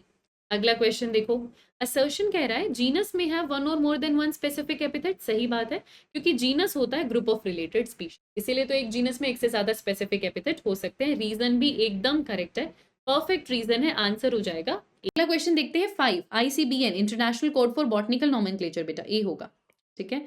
बायोलॉजिकल नेम नहीं, इंडियन नहीं है, इंटरनेशनल है, इट इज इंटरनेशनल, ठीक है। तो आंसर क्या होगा? ए। अगला क्वेश्चन देखते हैं 6, बाइनोमियल नोमेनक्लेचर का मतलब क्या है? कि दो साइंटिस्ट ने दिया था? नहीं, एक ही ने दिया था। ये एक साइंटिफिक नेम है जिसमें दो नाम होते हैं, एक जेनेरिक और एक स्पेसिफिक एपिथेट। जी हाँ, दो नाम तो कभी भी नहीं होते, नाम एक ही है। तो आंसर क्या होगा? बी। एक ही नाम है, बस उसके दो हिस्से हैं, तो आंसर क्या होगा? बी। अगला क्वेश्चन देखिए, question number 7, in printed scientific name only the first letter of dash is capitalised. जब आप उसे प्रिंट करते हैं साइंटिफिक नेम को, तो जो जीनस का पहला लेटर होता है उसको हम कैपिटल करते हैं। तो आंसर बेटा हमारे पास क्या हो जाएगा? सी। अगला क्वेश्चन देखो 8, टेक्सोनोमिक हायरार्की में जो हर एक कैटेगरी होती है, this is referred to as unit of classification. This is known as unit of classification. हर एक कैटेगरी अपने आप में यूनिट ऑफ क्लासिफिकेशन। अब मैं यूनिट ऑफ सिस्टमैटिक्स नहीं कर रही, क्योंकि सिस्टमैटिक्स में तो ही मैंने टेक्सोनोमी करी है ना, उसकी बहन है, एक ही बात है। लेकिन टेक्सोनोमी के अंदर क्लासिफिकेशन करने के लिए एक कैटेगरी बनी है, तो प्लीज सिस्टमैटिक्स में कंफ्यूज मत होना, आंसर डी ही जाएगा। अगला क्वेश्चन देखते हैं सी, सॉरी 9th। हाँ, इसका आंसर क्या होगा? डी। 8 का आंसर होगा डी। अगला क्वेश्चन देखते हैं 9th, number of species that are known and described. अब बहुत सारी स्पीशीज हैं, पर जितनी आज के डेट में आप और हम जानते हैं, जिनका डिस्क्रिप्शन हो चुका है, इज 1.7 से 1.8 मिलियन। बेटा बिलियन नहीं, कंफ्यूज करने के लिए दिया था, बहुत सारे बच्चे ये आंसर करेंगे। बिलियन में नहीं है, मिलियन में है। आंसर क्या होगा? सी। 9th का आंसर क्या होगा? सी। अगला क्वेश्चन देखो, क्वेश्चन नंबर 10, कौन सी टेक्सोनोमिक कैटेगरी बिलो ऑर्डर है बट अबव जीनस है? फैमिली बेटा, kingdom, division, class, order, family, genus, species, है ना। तो ऑर्डर और जीनस स्पीशीज के बीच में फैमिली आती है, तो वही सीक्वेंस पे अलग अलग तरीके से क्वेश्चन पूछ रहे हैं। एक बार हायरार्की याद है, आप ऐसे सारे क्वेश्चंस बहुत आराम से कर लोगे। आंसर आपके पास क्या हो जाएगा? 10th का आंसर होगा ए। अगला क्वेश्चन देखो, क्वेश्चन नंबर 11, कौन सी टेक्सोनोमिक कैटेगरी है जो स्पीशीज से तो ब्रॉडर है बट फैमिली से नैरो है? जैसे जैसे आप ऊपर जाते हो ना हायरार्की में, आप ब्रॉडर की तरफ जा रहे हो, नीचे आ रहे हो तो आप नैरो की तरफ हो जाते हो, क्योंकि कॉमन कैरेक्टर कम होने लगे। तो स्पीशीज से ब्रॉडर होने का मतलब स्पीशीज से तो ऊपर है, अब स्पीशीज से ऊपर तो बाकी सारे ही हैं, पर फैमिली से नैरो है। तो वही बात हो गया, kingdom, division, class, order, family, genus. Family से नैरो मतलब फैमिली के नीचे कौन सा आ गया? जीनस। स्पीशीज से ऊपर, फैमिली से नीचे क्या आ गया? जीनस। तो आंसर क्या हो जाएगा? 11th का ए। अगला क्वेश्चन देखो 12, बायोलॉजिकल क्लासिफिकेशन में सबसे हाईएस्ट कैटेगरी किंगडम। इससे इजी क्वेश्चन हो नहीं सकता था, सबसे ऊपर हमारे पास क्या आता है? किंगडम। अगला क्वेश्चन देखो 13, कौन सी टेक्सोनोमिक कैटेगरी है जो फैमिली के ऊपर है पर फाइलम के नीचे है? फिर से देखो, किंगडम, किंगडम के बाद फाइलम या डिवीजन, फिर क्लास, फिर ऑर्डर, फिर फैमिली। तो हमें कह रहे हैं फैमिली के तो ऊपर है बट फाइलम के नीचे है, तो वो क्लास भी हो सकता है या ऑर्डर भी हो सकता है। यहाँ ऑप्शन में क्लास दिया हुआ, क्लास भी हो सकता था, ऑर्डर भी हो सकता था, मुझे ऑप्शन में क्लास दिया हुआ है, तो आंसर क्या हो जाएगा? ए। अगला क्वेश्चन देखते हैं, क्वेश्चन नंबर 14, कौन सी टेक्सोनोमिक कैटेगरी है जो कि ऑर्डर से तो ब्रॉडर होती है पर किंगडम से नैरो होती है? तो किंगडम से नैरो मतलब किंगडम से नीचे होनी चाहिए, तो फाइलम हो जाएगी या डिवीजन हो जाएगी, फिर क्लास आती है, फिर ऑर्डर आता है। तो ऑर्डर से ब्रॉडर लेकिन किंगडम से नैरो मतलब या तो वो फाइलम या डिवीजन है, जो कि इस ऑप्शन में दिया नहीं हुआ, या फिर क्लास है। क्लास दे रखा है, तो आंसर हो जाएगा डी। देखो सेम तरीके के क्वेश्चंस आपसे अलग अलग प्रैक्टिस करवाई गई है, ठीक है। आगे देखो क्वेश्चन 15, कौन सी टेक्सोनोमिक कैटेगरी है जो स्पीशीज के जस्ट ऊपर आती है? तो स्पीशीज के जस्ट ऊपर तो जीनस आता है, आंसर क्या हो जाएगा? ए। अगला क्वेश्चन देखो, क्वेश्चन नंबर 16, क्या कह रहा है? बायोलॉजिकल क्लासिफिकेशन में कौन सी टेक्सोनोमिक कैटेगरी है जो जीनस के तो ऊपर है लेकिन क्लास के नीचे है? Family, kingdom, division, class, order, order आ जाएगा, फिर फैमिली और जीनस। तो जीनस के ऊपर लेकिन क्लास के नीचे तो या तो ऑर्डर या फैमिली, फैमिली नहीं है तो फिर ऑर्डर, फैमिली होता ऑप्शन में तो वो भी आंसर हो जाता। फिलहाल के लिए आंसर क्या हो जाएगा? बी। अगला क्वेश्चन देखो 17, कौन सी टेक्सोनोमिक कैटेगरी है जो कि क्लास से तो नैरो है लेकिन जीनस से ब्रॉडर है? तो जीनस से तो ब्रॉडर होना चाहिए, क्लास, ऑर्डर, फैमिली। तो जीनस से तो क्या कह रहे हैं हमको? Narrower than class, narrower than class and broader than genus. तो ऑर्डर या फैमिली होगा, जिसमें से एक ऑप्शन हमको फैमिली दे दिया गया है। आंसर क्या हो जाएगा?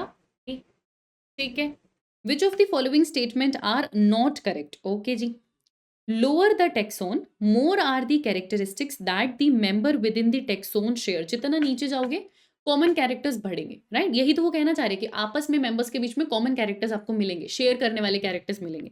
तो ये स्टेटमेंट तो ठीक है, क्योंकि वही सीक्वेंस की बात हो रही है पूरा।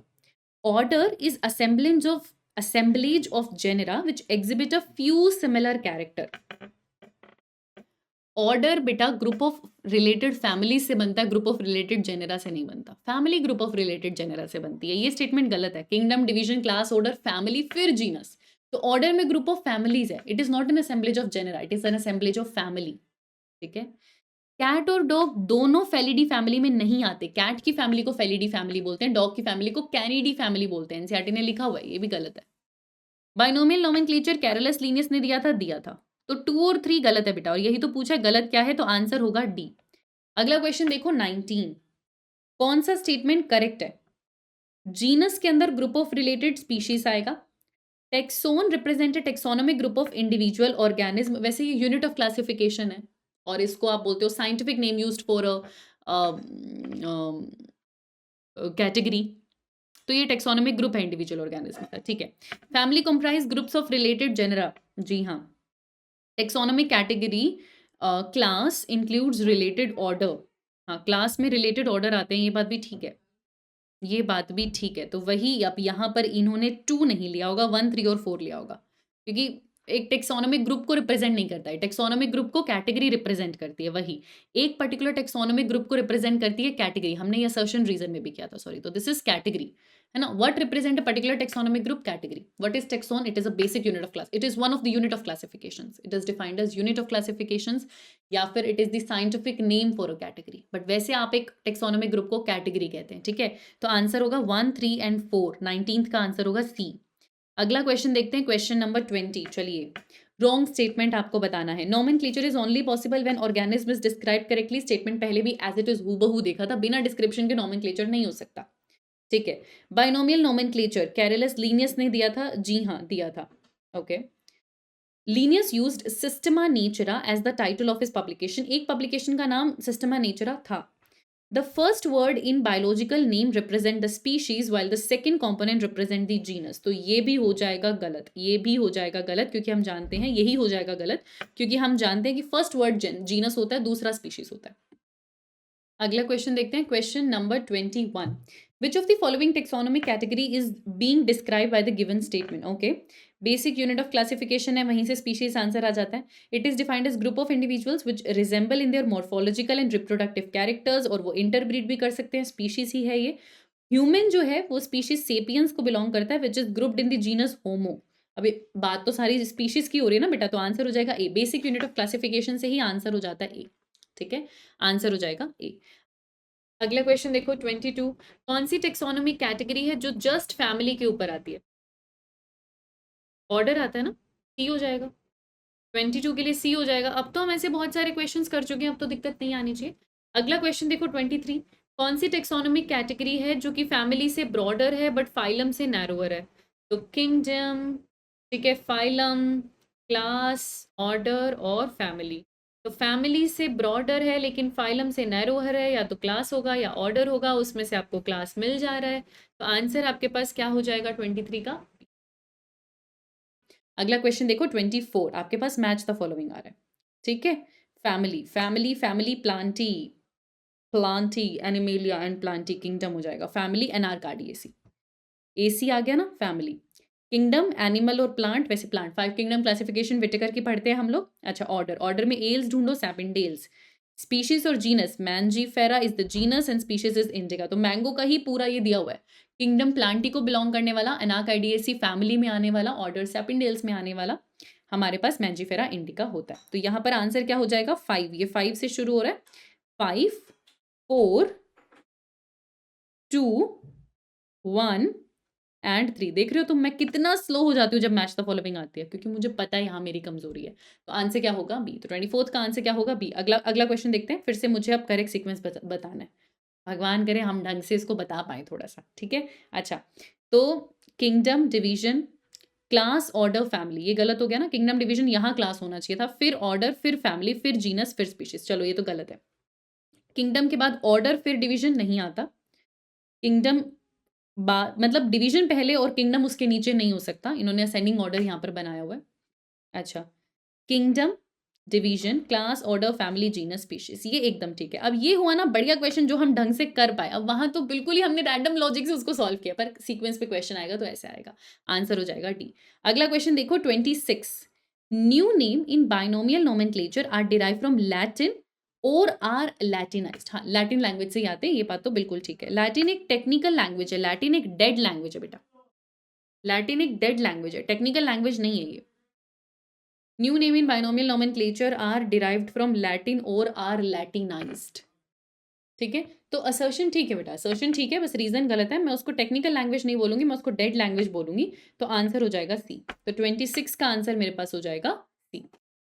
अगला क्वेश्चन देखते हैं, question number 27, X being a higher category in is the assemblage of families, kingdom division class order families. तो असेंबलेज ऑफ फैमिलीज किसके पास है, ऑर्डर के पास है, तो एक्स तो मेरे पास ऑर्डर हो गया। विच exhibit a few similar characters, the similar characters are less in number as compared to different genera included in a family। of course बेटा ये order है, ये family है, और इसके नीचे आपके पास आएगा जेनेरा। तो ये कह रहे हैं इस फैमिली में आने वाले जेनेरा में कॉमन कैरेक्टर ज्यादा होंगे, सिमिलर कैरेक्टर ज्यादा होंगे। इस ऑर्डर के अंदर जितनी भी फैमिलीज आ रही है उसमें उतने कॉमन कैरेक्टर्स नहीं होंगे। ऑफ कोर्स जैसे जैसे आप नीचे जाते हो कॉमन कैरेक्टर्स बढ़ते हैं, तो ये बात बिल्कुल ठीक लिखी हुई है। तो जो हायर कैटेगरी है वो ऑर्डर है, उस ऑर्डर में बहुत सारी फैमिलीज आ रही है, फैमिलीज में बहुत सारे सिमिलर कैरेक्टर है, और ये जो सिमिलर कैरेक्टर हैं ये लेस इन नंबर है as compare to different genera in a family. Family में जो आने वाले जेनरा है उनमें सिमिलर कैरेक्टर ज्यादा होंगे, ऑर्डर में आने वाली फैमिलीज में सिमिलर कैरेक्टर थोड़े से कम होंगे। ये हम पहले भी पढ़कर आए हैं, तो 27 का आंसर मेरे पास होगा ए। तो बेटा हमने पूरा चैप्टर कंप्लीट कर लिया, हमने दोनों टॉपिक कर लिए, diversity in the living world भी कर लिया, टेक्सोनॉमिकल कैटेगरीज भी कर लिया, हमने टॉपिक वाइज क्वेश्चंस भी कर लिए, हमने रैंडम एग्जाम ड्रिल भी कर लिए। पर हम हमारा जो एडेड टॉपिक है जो एनएमसी के सिलेबस में उसको छोड़ेंगे नहीं, हम बहुत ज्यादा प्रैक्टिस नहीं करेंगे, पर कुछ क्वेश्चंस इसके टॉपिक वाइज हम देख लेंगे, that is what is living. तो देख लें इस टॉपिक के भी कुछ क्वेश्चन। पहला क्वेश्चन देखिए, विच of the following is a defining characteristic of living organism. एक होता है डिफाइनिंग, एक होता है नॉर्मल कैरेक्टरिस्टिक, ठीक है। तो डिफाइनिंग कैरेक्टरिस्टिक की बात करें, अब कॉन्शियसनेस, सेल्यूलर ऑर्गेनाइजेशन, रिप्रोडक्शन, ये सब कैरेक्टर है, पर इसमें से डिफाइनिंग कैरेक्टर कौन कौन सा है। कॉन्शियसनेस भी हमें पता है बिना एक्सेप्शन के होता है, सेल्यूलर ऑर्गेनाइजेशन भी बिना एक्सेप्शन के होता है, आंसर क्या हो जाएगा डी। तो यहाँ पर आंसर अपने पास क्या हो जाएगा बेटा डी। अगला क्वेश्चन देख लेते हैं, which two of the below given points are known as the twin characteristic of growth. तो एनसीईआरटी साफ साफ लिखती है ग्रोथ दो चीजों से डिटरमाइन होती है, एक सेल का नंबर बढ़ना, दूसरा उसका बॉडी मास बढ़ना। तो बॉडी मास और नंबर दोनों बच्चे ग्रोथ के ट्विन कैरेक्टर होते हैं। आंसर यहाँ पर क्या हो जाएगा 1 and 2, मैं यहाँ पे मार्क कर देती हूँ, इसका आंसर हमारे पास क्या हो जाएगा ए। अगला क्वेश्चन देखते हैं, आपको क्या बताना है, इनकरेक्ट स्टेटमेंट बताना है। बहुत सिंपल क्वेश्चन है, डायरेक्ट एनसीईआरटी से, और ऐसे ही आएंगे, हम इससे ज्यादा टेंशन लेने की जरूरत नहीं है, ऐसे ही आएंगे। आप इनकरेक्ट स्टेटमेंट देखिए, लिविंग ऑर्गेनिज्म कैसे है, सेल्फ रेप्लिकेटिंग है, इवॉल्विंग है, सेल्फ रेगुलेटिंग है, इंटरैक्टिव है, और वो रिस्पॉन्ड भी करते हैं एक्सटर्नल स्टिमुलाई को, एकदम करेक्ट स्टेटमेंट है। माउंटेन्स हो गए, बोल्डर्स हो गए, सैंड माउंट्स हो गए, ग्रो करते हैं if we take increase in body mass as criteria for growth. अगर मैं बॉडी मास को क्राइटेरिया लूं तो ये सारी चीजें ग्रो करती हैं, क्योंकि मिट्टी के टीले पर मिट्टी ऊपर से और आती है, कोई और माउंटेन है उस पर स्नो और ऊपर से आगे तो स्नो माउंटेन भी ग्रो करे। तो अगर मैं मास को मानूं मेरा बेस, मेरा पैरामीटर, और मैं एक्सटर्नल फीचर्स की बात करूं, है ना, या एक्सट्रिंसिक ग्रोथ की बात करूं, एक्सटर्नल फीचर की नहीं, तो ये एक तरीके की ग्रोथ है। बहुत से ऑर्गेनिज्म जैसे म्यूल, जैसे स्टेराइल वर्कर बी, जैसे इनफर्टाइल ह्यूमन कपल, क्या ये रिप्रोड्यूस ही नहीं करते? सही बात है, रिप्रोड्यूस ही नहीं करते, फिर भी ये जिंदा है, ये एनसीईआरटी का स्टेटमेंट है। Isolated metabolic reaction in vitro are living things, तो एनसीईआरटी लिखती है कि मेटाबॉलिज्म लिविंग है। आइसोलेटेड मेटाबॉलिक रिएक्शन अगर मैं देखूं सेल के बाहर हो रही है, नॉन लिविंग है। फिर एनसीईआरटी लिखती है they are consider neither living nor non living, लेकिन मैं उसे सिर्फ लिविंग थिंग नहीं कह सकती, तो ये यहाँ पे स्टेटमेंट गलत हो जाएगा, और इसीलिए हम इसको क्या बोल रहे हैं, इनकरेक्ट। हमसे पूछा भी इनकरेक्ट था, तो आंसर अपने पास क्या हो जाएगा बच्चे डी। अगला क्वेश्चन देखो जरा, विच one of the following aspect is an exclusive characteristic of living being. मतलब कुल मिला के फिर से डिफाइनिंग फीचर ही पूछ रहे हैं। तो मेटाबॉलिज्म, कॉन्शियसनेस, सेल्यूलर ऑर्गेनाइजेशन, ये सब डिफाइनिंग होते हैं। ग्रोथ और रिप्रोडक्शन डिफाइनिंग नहीं होता, पर ये बाकी सारे के सारे डिफाइनिंग होते हैं। आंसर फिर से क्या हो जाएगा डी। अगला क्वेश्चन देखते हैं। Amoeba multiplies by mitotic cell division, this phenomena is considered as. तो अब यहाँ पर क्या हो रहा है, नंबर इंक्रीज हो रहा है, और अमीबा क्या, यूनिसेल्युलर। यूनिसेल्युलर में ग्रोथ और रिप्रोडक्शन एक ही बात होती है, ये म्यूचुअली इंक्लूसिव इवेंट्स होते हैं बेटा। तो अगेन बी और डी दोनों करेक्ट हो जाएंगे, आंसर फिर से अपने पास क्या आ जाएगा, डी। अगला क्वेश्चन देखते हैं। विच of the following organism do not reproduce. तो 3 एग्जाम्पल एनसीईआरटी देती है कि mule, worker bee, infertile human couple, ये तीनों ही रिप्रोड्यूस नहीं करते, फिर भी ये जिंदा है। इसीलिए तो हम रिप्रोडक्शन को डिफाइनिंग फीचर नहीं मानते, क्योंकि ये एक्सेप्शन है। ये जिंदा लोग रिप्रोडक्शन नहीं करते तो क्या ये मर गए? नहीं, ये लिविंग बीइंग है, तभी ये एक्सेप्शन है, एनसीईआरटी की लाइन है, और आंसर आपके पास क्या हो जाएगा, डी। अगला क्वेश्चन देखिए जरा। Which of the following statement regarding the response of living organism to external stimuli is correct. तो ये हमारी कॉन्शियसनेस है, हम रिस्पॉन्ड करते हैं, क्या करेक्ट है हमें ये बताना है। एक्सटर्नल एनवायरनमेंट का स्टिम्युलाई फिजिकल भी हो सकता है, केमिकल भी हो सकता है, बायोलॉजिकल भी हो सकता है। एनसीईआरटी की लाइन है, सारे ऑर्गेनिज्म प्रोकैरियोट से लेकर कॉम्प्लेक्स यूकैरियोट तक सबको सेंस करना आता है, अपने एनवायरनमेंट को रिस्पॉन्ड करना आता है। हाँ, कोई ज्यादा करेगा कोई कम, पर सबको आता है बेटा, सेंस करना भी आता है, रिस्पॉन्ड करना भी आता है। Consciousness and response to external stimuli, क्या ये दोनों डिफाइनिंग प्रॉपर्टी है? हाँ, पूरा एनसीईआरटी के लाइन से ही आया हुआ है, डायरेक्ट चीजें हमने पढ़ी हैं, और जी हाँ ये डिफाइनिंग प्रॉपर्टी है, आंसर क्या होगा, डी। अगला क्वेश्चन देखते हैं। क्वेश्चन क्या कह रहा है हमको, the statement nothing lives for ever, मतलब कोई भी अमर नहीं है, हम सब मॉर्टल हैं, येट लाइफ कंटिन्यूज। क्यों कंटिन्यू कर रही है लाइफ? क्योंकि हम रिप्रोड्यूस कर रहे हैं। एक इंसान मॉर्टल है लेकिन वो आगे बच्चे पैदा करके जा रहा है, प्रोजेनीज देके जा रहा है, तो it is because of reproduction की लाइफ तब भी कंटिन्यू होती है। यहाँ पर फिर से आंसर हमारे पास क्या हो जाएगा, डी। अगला क्वेश्चन देख लेते हैं जरा। Human is the only organism having self consciousness. Metabolism, consciousness, cellular organisation, ये तो हर लिविंग बीइंग में, लेकिन हम ह्यूमंस में सिर्फ सेल्फ कॉन्शियसनेस होती है, जिसको हम कहते हैं खुद के बारे में अवेयरनेस होना, जो कि बहुत कम देखने को मिलती है। लेकिन हम हमारे बारे में सोचते हैं, हमारी इमेज, हमारी पर्सनालिटी, हम लोग हमारे बारे में कैसा सोच रहे हैं, हमारा करियर, ये सेल्फ कॉन्शियसनेस सिर्फ हमको आता है। तो आंसर फिर से क्या हो जाएगा, डी। अगला क्वेश्चन देखते हैं बेटा। Which of the following statement is not correct. ठीक है, growth cannot be taken as a defining property of living organism. Okay, सही बात है, क्योंकि हमें पता है इसके एक्सेप्शन होते हैं, जैसे वो मिट्टी के टीले पर मिट्टी आना, वो भी तो ग्रोथ है, पर वो लिविंग नहीं है। तो क्या वो डिफाइनिंग फीचर हो सकता है? नहीं। कैनॉट बी टेकन, एकदम सही बात है, ये भी कह रहा है cannot be taken. Cellular organisation body में डिफाइनिंग फीचर होता है, ठीक है, होता है। Is the defining feature? Yes. Unicellular organism grow in number by cell division, here growth and reproduction means the same. ये स्टेटमेंट भी ठीक है, तो इसमें से तो कोई भी स्टेटमेंट है जो गलत नहीं था। यूनिसेल्युलर के लिए तो हम बोलते हैं ग्रोथ और रिप्रोडक्शन एक ही बात है, तो सारे करेक्ट है, इनकरेक्ट कुछ भी नहीं है। तो इसका आंसर फिर से मेरे पास क्या आ जाएगा बेटा, डी। अगला क्वेश्चन देखो, question number 11। Biological concept of species is based on reproductive isolation. Biological concept of species किसने दिया था? Ernst Mayr. उन्होंने क्या कहा था, 2 स्पीशीज रिप्रोड्यूस कर रही हैं तो मतलब वो सेम स्पीशीज हैं, 2 मेंबर अगर रिप्रोड्यूस कर रहे हैं तो, नहीं कर रहे तो नहीं है। तो उनका कॉन्सेप्ट ये था कि अगर रिप्रोडक्टिवली आइसोलेटेड है तो 2 अलग अलग स्पीशीज है, रिप्रोडक्टिवली मेटिंग कर रहे हैं तो सेम स्पीशीज है। तो जी हाँ, इसी पे बेस्ड था। मोस्ट एक्सेप्टेड स्पीशीज कॉन्सेप्ट क्या लीनियस ने दिया था? नहीं, अर्नस्ट मेयर ने दिया था, क्योंकि मोस्ट एक्सेप्टेड ना बायोलॉजिकल कॉन्सेप्ट ऑफ स्पीशीज ही होता है, और वो लीनियस ने नहीं दिया था, वो अर्नस्ट मेयर ने दिया था। तो ए ट्रू हो जाएगा, लेकिन रीजन फॉल्स हो जाएगा। आंसर आपके पास क्या होगा, सी। अगला क्वेश्चन देखते हैं, देखो जरा क्या कह रहे हैं हमको। No non living object exhibit metabolism. कोई भी अगर नॉन लिविंग ऑब्जेक्ट है तो वो मेटाबॉलिज्म नहीं करेगा, सही बात है, बिकॉज मेटाबॉलिज्म ना डिफाइनिंग फीचर है, डिफाइनिंग प्रॉपर्टी है। सेल्यूलर ऑर्गेनाइजेशन भी नॉन लिविंग में एब्सेंट होती है, सही बात है, क्योंकि लिविंग बीइंग की डिफाइनिंग प्रॉपर्टी है। तो किसी भी नॉन लिविंग में ना तो मेटाबॉलिज्म हो रहा होगा ना सेल्यूलर ऑर्गेनाइजेशन, दोनों बातें ठीक है, पर 2 अलग अलग बातें। किसी इसको एक्सप्लेन नहीं कर रहा वो, है ना, क्योंकि एक बात कर रहा है मेटाबॉलिज्म की, एक बात कर रहा है सेल्यूलर ऑर्गेनाइजेशन की। तो आंसर यहाँ पर क्या हो जाएगा बेटा, बी। अगला क्वेश्चन देख लो जरा। Metabolic reaction can be demonstrated outside the body in a cell free system. हाँ, उसी को तो हम इन विट्रो रिएक्शंस कहते हैं। And isolated metabolic reactions performed in a test tube is neither living nor non living. ये भी correct statement है। क्या मैं मेटाबॉलिक रिएक्शन बाहर कर सकती हूँ? हाँ। इसको एक्सप्लेन क्या चीज करेगी? क्योंकि मैं सेम एनवायरनमेंट बाहर क्रिएट कर सकती हूँ, रीजन ये होना चाहिए था, जबकि रीजन में उन्होंने लिख दिया कि रिएक्शंस तो neither living nor non living होती है। स्टेटमेंट दोनों ठीक है, दोनों एनसीईआरटी की स्टेटमेंट है, पर ये इसका करेक्ट एक्सप्लेनेशन नहीं है। तो आंसर यहाँ पर क्या होगा बेटा, बी। अगला क्वेश्चन देखो, क्वेश्चन नंबर 14। आओ इधर। खैर हम नंबरिंग नहीं करते हैं ना, हम इसको रैंडम ही रखते हैं। तो अगला क्वेश्चन हम देखते हैं। वैसे हम 14th नंबर पर आ गए। Growth is not taken as a defining property, सही बात है, क्योंकि उसके एक्सेप्शन होते हैं। Non living organism can also grow by the accumulation of material on their surface. अब वही बात है, इसको हम ग्रोथ मानते नहीं है बेटा, पर ये हमने देखा है होते हुए। देखो समझो, बहुत आराम से समझना इसको। ग्रोथ को डिफाइनिंग फीचर नहीं लिया जाता, पहला स्टेटमेंट बिल्कुल ठीक है। रीजन क्या है इसका, क्यों नहीं लिया जाता? क्योंकि जो नॉन लिविंग थिंग है, जैसे कि ये मिट्टी के टीले हो गए, ये ना मटेरियल अपने ऊपर एक्यूमुलेट करके भी ग्रोथ शो कर देते हैं। तो नॉन लिविंग थिंग कभी कभी मटेरियल के एक्यूमुलेशन से मास बढ़ा लेती है और उसे भी हमें ग्रोथ मानना पड़ता है। तो ये स्टेटमेंट ठीक है और यही इसको एक्सप्लेन कर रहा है कि वो ग्रोथ है, वो भी तो ग्रोथ है। तो क्या ग्रोथ सिर्फ लिविंग फॉर्म में होती है? नहीं, नॉन लिविंग भी कर रहा है ग्रोथ, तो अपने ऊपर मटेरियल एक्यूमुलेट करके।